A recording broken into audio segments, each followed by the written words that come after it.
మర్రి golden diamonds ప్రారంభోత్సవ మరియు అక్షయ తృతీయ ప్రత్యేక ఆఫర్ గా VA పై ఫ్లాట్ 25% తగ్గింపు. Marri golden diamonds, Kukatpally, Hyderabad. April మొదటి 2 వారాలను దాదాపుగా 40 నుంచి 47 డిగ్రీలకు తాకుతున్న ఉష్ణోగ్రతలు అసలు ఏప్రిల్లోనే ఇలా ఉంటాయి, మేలో ఎలా ఉండబోతుంది, అసలు ఈ సంవత్సరం ఎండలు ఎలా ఉండబోతాయి అంతా కూడా మనతో మాట్లాడడానికి IMD నుంచి సైంటిస్ట్ నాగరత్నం గారు ఉన్నారు. మాట్లాడదాం. నమస్తే మేడం. అసలు ముందుగా ఈరోజు ఉష్ణోగ్రతలు ఎలా ఉన్నాయి? ఈరోజు ఉష్ణోగ్రత వివరాలు చూసుకున్నట్లయితే గరిష్ట ఉష్ణోగ్రతలు 39 డిగ్రీల సెల్సియస్ నుంచి 44 మధ్యన నమోదవటం జరిగింది పలు ప్రాంతాల్లో తెలంగాణ రాష్ట్రంలో. Yes ma'am. అంటే రాబోయే 2-3 రోజుల్లో కూడా విపరీతంగా ఎండలు పెరగబోతున్నాయి అంటూ కూడా చెప్తున్నారు. నెక్స్ట్ వీక్ అంతా కూడా హీట్ వేవ్ కూడా ప్రకటించబోతున్నట్టుగా కూడా తెలుస్తుంది. ఎంతవరకు నిజం? ఇప్పుడు చూసుకుంటే మనకి నిన్నటి వరకు తెలంగాణ మీద వరకు కొనసాగుతూ ఉన్నటువంటి ద్రోణి ఈరోజు westward side north interior Karnataka మరాత్వాడ మీద ప్రస్తుతం కొనసాగుతుంది. అయితే రానున్న 5 రోజుల వరకు దీని యొక్క ప్రభావం తక్కువగా ఉండటం వల్ల ఈ పొడి వాతావరణం రానున్న 5 రోజుల వరకు కూడా కొనసాగే అవకాశాలు ఎక్కువగా కనిపిస్తున్నాయి. అట్లే చూసుకున్నట్లయితే ఈ పొడి వాతావరణం వల్ల మనకి ఉష్ణోగ్రతలు మరింత పెరిగే అవకాశాలు ఉన్నాయి. ప్రస్తుతానికి మనకు చూసుకుంటే ఉష్ణోగ్రతలు ఇప్పటి వరకు కూడా మనకి 11:30 ఆ ప్రాంతానికి ఒక 0.5 డిగ్రీ సెల్సియస్ నుంచి 0.8 డిగ్రీ సెల్సియస్ వరకు కూడా పలు చోట్ల ఎక్కువగా నమోదవటం జరిగింది. అట్లాగే ఆదిలాబాద్ ఆ ప్రాంతాల్లో కూడా మనకి ఇప్పటి వరకు నమోదైనటువంటి 43.3 డిగ్రీల సెల్సియస్ మరింత 0.5 డిగ్రీ సెల్సియస్ ఎక్కువగా పెరిగి 44 డిగ్రీల సెల్సియస్ వరకు కూడా నమోదయ్యే ఛాన్సెస్ ఉన్నాయి నార్త్ తెలంగాణ ప్రాంతాల్లో. అట్లాగే సౌత్ అండ్ సెంట్రల్ తెలంగాణ ఆ ప్రాంతాల్లో చూసుకుంటే ఉష్ణోగ్రతలు 39 డిగ్రీల సెల్సియస్ మధ్య నుంచి 44 డిగ్రీల సెల్సియస్ మధ్యన పలు ప్రాంతాల్లో నమోదయ్యే ఛాన్సెస్ ఉన్నాయి. హైదరాబాద్ ప్రదేశంలో చూసుకున్నట్లయితే మనకి 40.5 డిగ్రీ సెల్సియస్ మధ్య నుంచి 42-43 వరకు కూడా చేరే అవకాశాలు కనిపిస్తున్నాయి. Yes ma'am. అంటే మేజర్గా ఈ హీట్ వేవ్ ఎఫెక్ట్ ఇక్కడ మనకు ఆల్రెడీ కనిపిస్తున్నాయి. ఏ డిస్ట్రిక్ట్స్ మీద మనకి ఎక్కువ హీట్ వేవ్ ఎఫెక్ట్ కనిపించబోతుందని చెప్పుకోవచ్చు? యాక్చువల్లీ ఈరోజు చూసుకుంటే మనకి ఈ డిపార్చర్ ఫ్రమ్ నార్మల్ అనేది సాటిస్ఫై కావాలి కాబట్టి హాట్ కండిషన్స్ అవి ఎక్కువగా ఉండే అవకాశాలు ఉన్నాయి. ఈరోజు ఎక్కువగా కూడా హాట్ కండిషన్స్ మనకి ఈ నార్త్ తెలంగాణ ప్రాంతము అట్లాగే ఈ వెస్టర్న్ సైడ్ అయినటువంటి ఉమ్మడి నిజామాబాద్ ప్రాంతంలోని అట్లాగే ఉమ్మడి మహబూబ్ నగర్ ప్రాంతంలోని కొంతమరికి భద్రాద్రి కొత్తగూడెం ఖమ్మం ఈ ప్రాంతంలో ఉండే అవకాశం ఉంది.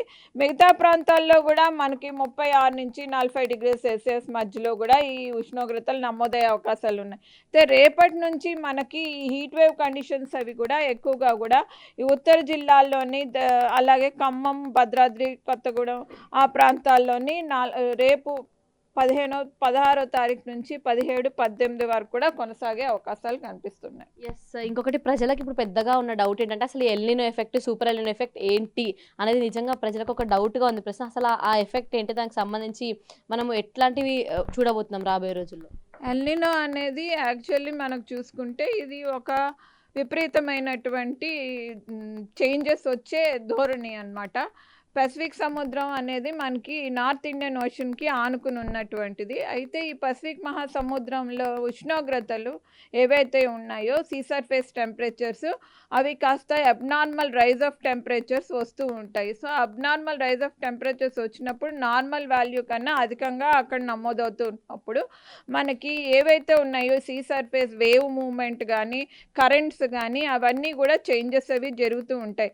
అవి జరిగినప్పుడు మనకు ఆ గాలి అనేది మనకి రివర్స్ డైరెక్షన్లో కదులుతూ వెళ్తూ ఉండటం వల్ల మనకి నార్త్ ఇండియన్లో మూమెంట్ ఉన్నటువంటి కరెంట్స్ ఏవైతే ఉన్నాయో అవన్నీ కూడా రివర్స్ అయ్యి వీక్ అయ్యే కండిషన్స్ కనిపిస్తాయి. అలాంటప్పుడు మాన్సూన్ సిచ్యువేషన్ కూడా కాస్త తగ్గే అవకాశం ఉంటుంది.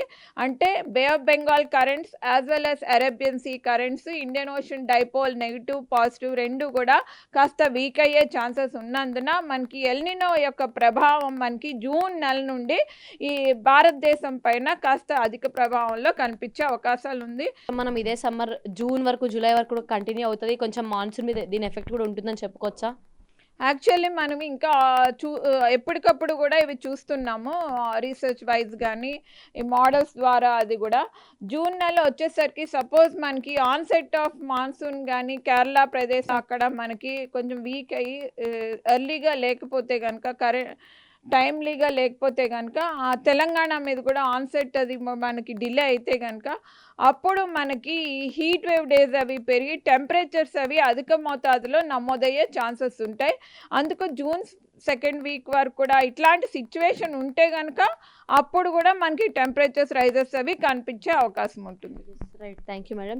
చూసాం కదా, మొత్తానికైతే ఉత్తర మరియు దక్షిణ అలాగే తూర్పు తెలంగాణలో విపరీతమైన ఉష్ణోగ్రతలు పెరగబోతున్నాయంటూ కూడా చెప్తూ వస్తున్నారు. తగిన జాగ్రత్తలు తీసుకునేది మాత్రం ఖచ్చితంగా ఈ హీట్ వేవ్స్ నుంచి తప్పించుకోవచ్చు అంటూ కూడా చెప్తున్నారు.